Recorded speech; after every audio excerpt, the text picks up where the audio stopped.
ಬಗ್ಗೆ ನಾವು ತಿಳ್ಕೊಂತ ಹೋಗೋಣ. ಅದರ ಗುರಿಗಳು ಏನೇನು?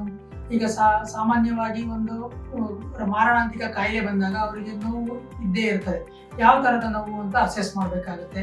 ಸೊ ನೋವುಗಳಲ್ಲೇ ಬೇರೆ ಬೇರೆ ರೀತಿ ಇರುತ್ತದೆ. ಒಂದು ನರಗಳ ಇನ್ವಾಲ್ವ್ಮೆಂಟ್ ಆಗಿ ನ್ಯೂರೋಪಥಿಕ್ ಪೇನ್ ಅಂತ ಹೇಳ್ತೀವಿ. ಇನ್ನೊಂದು ಯಾವುದೋ ಒಂದು ಕಡೆ ಗಾಯ ಆಗಿ ಸೊಮ್ಯಾಟಿಕ್ ಪೇನ್ ಅಂತ ಹೇಳ್ತೀವಿ. ಈ ಥರ ನೋವು ಇರ್ಬೋದು, ಅಥವಾ ಮಾನಸಿಕವಾಗಿ ಕುಗ್ಗೋಗಿರೋಂಥ ನೋವು ಇರ್ಬೋದು. ಎಲ್ಲ ವಿಧಾನದ ನೋವುಗಳಿಗೆ ಅವುಗಳಿಗೆ ಅನುಗುಣವಾಗಿ ಅದಕ್ಕೆ ತಕ್ಕಂಥ ಟ್ರೀಟ್ಮೆಂಟ್ ಕೊಡಬೇಕಾಗಿರುತ್ತೆ. ಅದನ್ನ ಕೊಡುವಂಥದ್ದು ಮೇನ್ಲಿ ನೋವನ್ನ ಕಡಿಮೆ ಮಾಡೋ ಅಂತ ಒಂದು ಪ್ರಯತ್ನ ಇದರಲ್ಲಿ ಗುರಿ ಇರ್ತದೆ. ಮತ್ತು ದೈಹಿಕ ರೋಗ ಲಕ್ಷಣಗಳು ಯಾವ್ದು ಅಂತಂದ್ರೆ ಗಾಯ ಆಗಿರಬಹುದು, ಉಸಿರಾಟದ ತೊಂದರೆ ಆಗಿರಬಹುದು, ಇನ್ನೊಂದು ಬೇರೆ ತರಹದ ಉಸಿರಾಟದ ತೊಂದರೆ ಇರಬಹುದು, ಅಥವಾ ಕಾಲುಗಳಲ್ಲಿ ಬಲಹೀನತೆ ಇರಬಹುದು, ಕೈಗಳಲ್ಲಿ ಬಲಹೀನತೆ ಇರಬಹುದು. ಇದನ್ನೆಲ್ಲ ಇಂಪ್ರೂವ್ಮೆಂಟ್ ಮಾಡೋದಕ್ಕೆ ಏನು ಮಾಡಬಹುದು ಅಂತ ಅದನ್ನ ಒಂದು ಗುರಿ ಇರ್ತದೆ. ಮತ್ತೆ ಒಂದು ರೋಗದಲ್ಲಿ ತುಂಬಾ ರೀತಿಯ ಚಿಕಿತ್ಸಾ ವಿಧಾನಗಳಿರುತ್ತೆ. ಸೊ ಯಾವ ಚಿಕಿತ್ಸಾ ವಿಧಾನ ಸೂಟಬಲ್ ಇವರಿಗೆ, ಯಾವ್ದನ್ನ ಮಾಡಿಸಿದ್ರೆ ಅನುಕೂಲ ಆಗುತ್ತೆ, ಯಾವ್ದನ್ನ ಬಿಟ್ರೆ ಒಳ್ಳೇದು. ಸೊ ಆ ತರಹದ ಇದನ್ನು ನಾವು ಈ ಇದರಲ್ಲಿ ಕೊಡ್ತಾ ಹೋಗ್ತೀವಿ.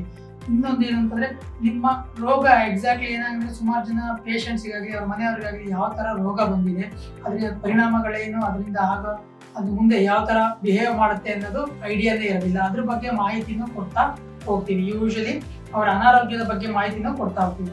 ಅದ್ರ ಜೊತೆಗೆ ಮಾನಸಿಕವಾಗಿ ಅವರನ್ನ ಗುಣಪಡಿಸೋ ಅಂಥದ್ದು ಅಥವಾ ಆಧ್ಯಾತ್ಮಿಕವಾಗಿ ಮುಂದುವರಿಸೋ ಅಂಥದ್ದನ್ನು ಈ ಎಲ್ಲ ಗುರಿಗಳು ಈ ಪ್ಯಾಲಿಯೇಟಿವ್ ಕೇರ್ ಅಲ್ಲಿ ಬರ್ತದೆ.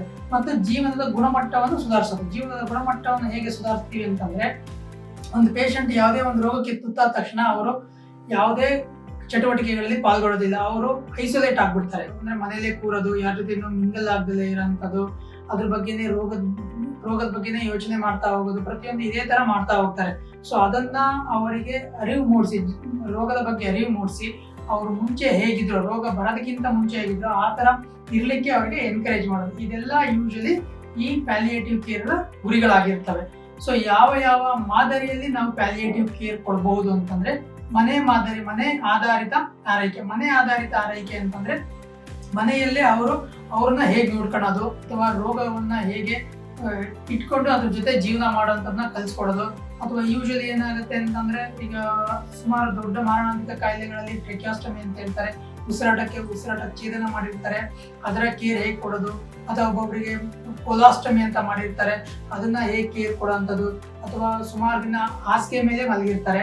ಸೊ ಹಾಸಿಗೆ ಮೇಲೆ ಮಲಗಿ ಅವರಿಗೆ ಗಾಯಗಳಾಗಿರೋ ಚಾನ್ಸಸ್ ಪ್ರತಿಯೊಂದು ಇರುತ್ತೆ.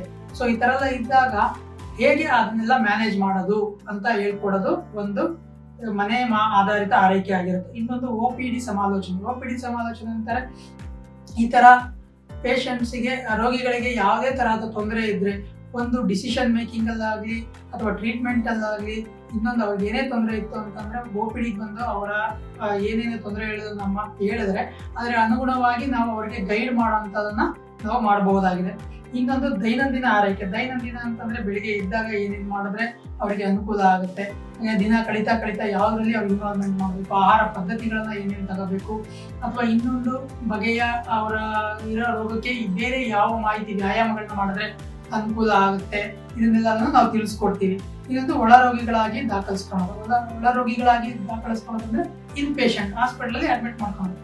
ಅವ್ರ ಕೈಲಿ ಮನೇಲಿ ಮ್ಯಾನೇಜ್ ಮಾಡೋಕ್ಕಾಗ್ತಾ ಇಲ್ಲ, ಅಥವಾ ಅವ್ರ ಕೈಲಿ ಆ ನೋವನ್ನ ತಡೆಯಕ್ಕಾಗ್ತಾ ಇಲ್ಲ, ಆ ಯಾತನೆ ತಡೆಯಕ್ಕಾಗ್ತಾ ಇಲ್ಲ, ಅಥವಾ ಬೇರೆ ಇನ್ನೇನೋ ತೊಂದರೆ ಹೊಸದಾಗಿ ಶುರು ಆಯ್ತು, ಅದಕ್ಕೆ ಏನ್ ಮಾಡ್ಬೇಕು ಅಂತ ಗೊತ್ತಾಗ್ತಾ ಇಲ್ಲ ಅಂದಾಗ ನಾವು ಅವ್ರನ್ನ ಹಾಸ್ಪಿಟಲ್ ಅಲ್ಲಿ ಅಡ್ಮಿಟ್ ಮಾಡ್ಕೊಂಡು ಅದಕ್ಕೆ ಸೂಕ್ತ ತರವಾದ ಚಿಕಿತ್ಸೆಯನ್ನು ಕೊಟ್ಟು ಅವ್ರನ್ನ ಉಪಶಮನಗೊಳಿಸ್ತೀವಿ. ಸೊ ಇವೆಲ್ಲ ಆರೈಕೆಯ ಮಾದರಿಗಳು ಈ ಪ್ಯಾಲಿಯೇಟಿವ್ ಕೇರ್ ಅಲ್ಲಿ ಇರ್ತವೆ.